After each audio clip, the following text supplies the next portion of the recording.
Fareed, thanks for joining us. So President Trump called the meeting extremely productive. He definitely tried to put a positive spin on, let's be frank, he was trying to bring peace and end a war. I mean, there's nothing wrong about his goal, but it does appear that there really wasn't anything concrete achieved. No ceasefire, no sanctions relief or sanctions imposed. We don't really know where we are other than Putin got himself a summit in Alaska. What do you make of what we just saw? Yeah, I think you have it right, Jake. Look, the atmospherics of the entire summit was somewhat cringeworthy. The fact that Putin was being welcomed on American soil, the fact that Trump gave him literally a red carpet treatment, the kind he has rarely given to any, Democratic ally of the United States. You can tell that Trump thinks Putin is an equal, is this big shot on the world stage, and he's been treated by the rest of the West as a kind of pariah. I mean, he can't go to Europe because he'd be arrested. And so there was a lot of the atmospherics that were cringeworthy. But I will say, on the most important thing, at least for me, it was positive that there was no deal. I think everyone was worried that there was going to be a deal in which Trump was going to make major concessions. I don't think anyone thought Putin was going to make any concessions. The fear was that Donald Trump was going to cave in various ways, sell out Ukraine, sell out the Europeans, and he didn't do that. And so I think, I'm at least relieved. Now, when you watch it, what you saw was Putin had clearly decided his strategy was he was going to make no substantive concessions of any kind, but he was going to really amp up the flattery of Trump. So he says if Trump had been president, there would have been no war, which is easy for him to say now. Trump should get the Nobel Prize. He's amazing.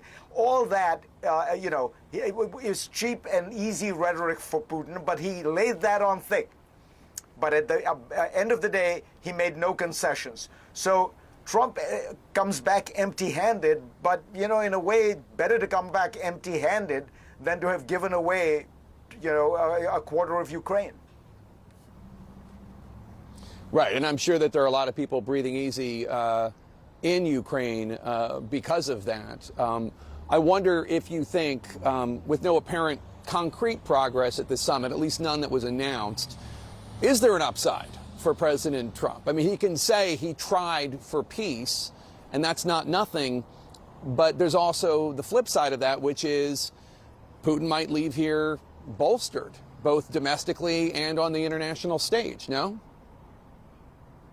Well, Putin has gotten a lot in the sense that he got the recognition, he got the stage, he got the invitation to the United States. He also got the delay of all kinds of new sanctions that Trump had threatened. Remember, Trump had set deadlines, and he said if there isn't a ceasefire, Putin doesn't agree to these terms, there will be consequences, there will be severe consequences.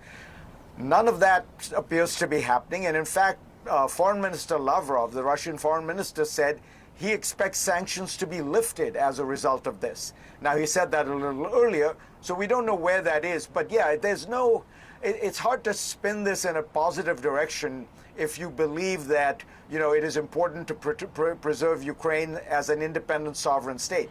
But it wasn't a disaster. And again, I will give Donald Trump credit for this, that presumably Putin stuck to his guns and Trump didn't concede. It's possible there is some framework that was discussed that he now needs to take to the Ukrainians and the Europeans, but Donald Trump tends to be fairly indiscreet.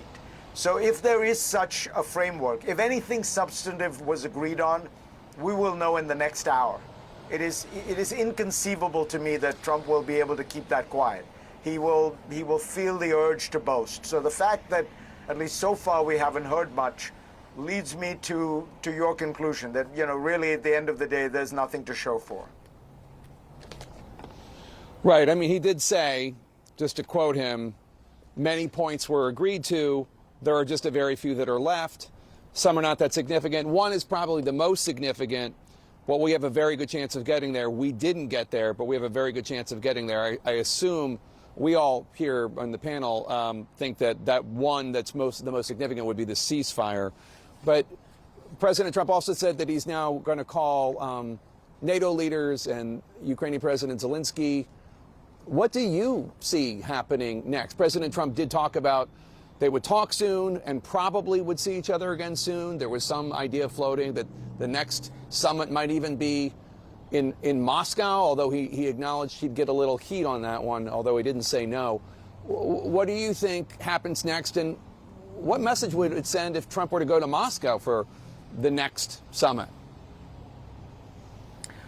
Well, that would be a terrible idea, because the entire way that Trump has handled these negotiations from the start has been to make preemptive concessions to the Russians before the negotiations began. Remember, what are Putin's main demands? He wants to keep all of Ukraine that he has conquered. In fact, he wants a bit more.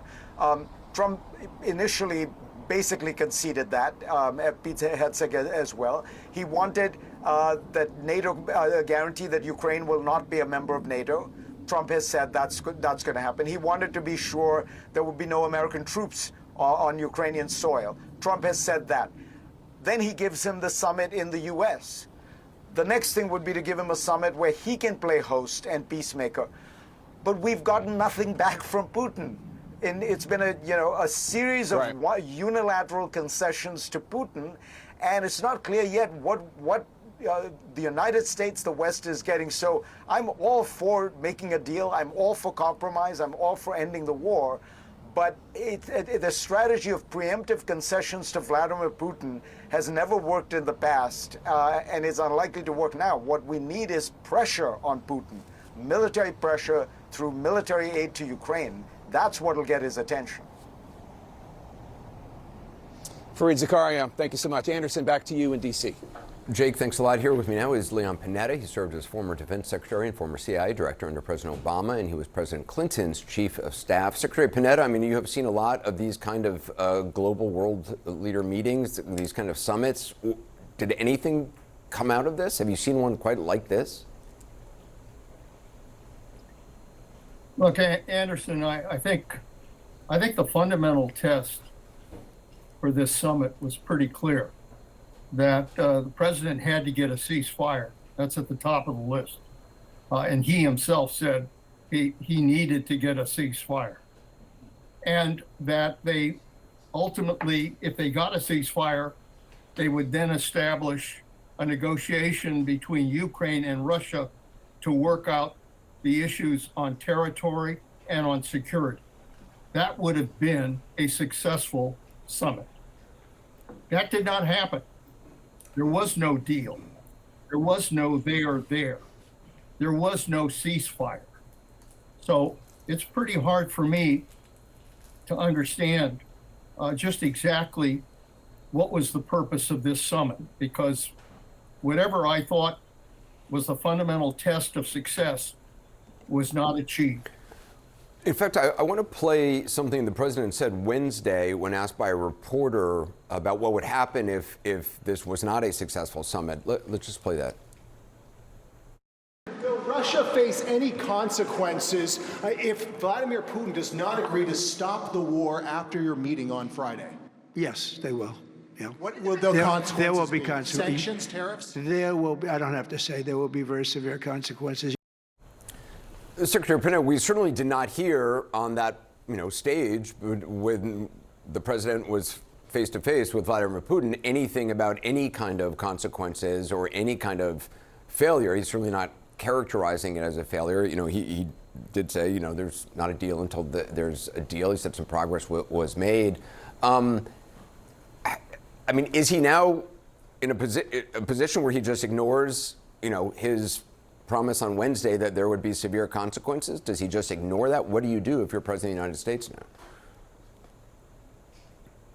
Anderson, I think the fundamental problem here is the way that President Trump thought he could make progress with Putin.